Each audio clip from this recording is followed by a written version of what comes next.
there are so many things happening right now that demand our attention in this Mhm. age of political and cultural upheaval. It seems like there's always something in the news or in culture that's demanding our attention, pulling us in one direction or the other, distracting us. So, can you briefly speak to the importance of this cause, the pro life fight to end the injustice of abortion? I would agree with you completely that there are many very important causes that conservatives and Christians are focusing on right now. But I firmly believe that there is no cause more important than standing in between preborn children who are at risk of being decapitated, dismembered, and disemboweled, and those who seek to end their lives. And I think sometimes when we talk about hope in the face of temporary defeat, like what happened last fall in Michigan, it's important to note that pro lifers, we don't need just hope. What we need is defiance in the face of a culture of death.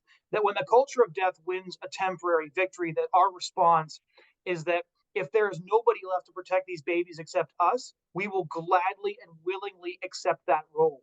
When we see a state like Michigan or a country like Canada decide that no protections for preborn children are warranted, then what that tells us as pro lifers is that there is quite literally nobody else to stand for these preborn children except for us. And so instead of looking at these temporary defeats and saying, this means we should give up, this was such a significant political loss, instead it should spur us on because we realize now that our role has become so much more essential. And as Dr. Monica Miller put it, I forget if I heard this in a speech from her or she wrote it in her amazing book Abandoned, but it really stuck with me when I first read it years ago when she said that babies not only have the right to life, but they have the right to our defense.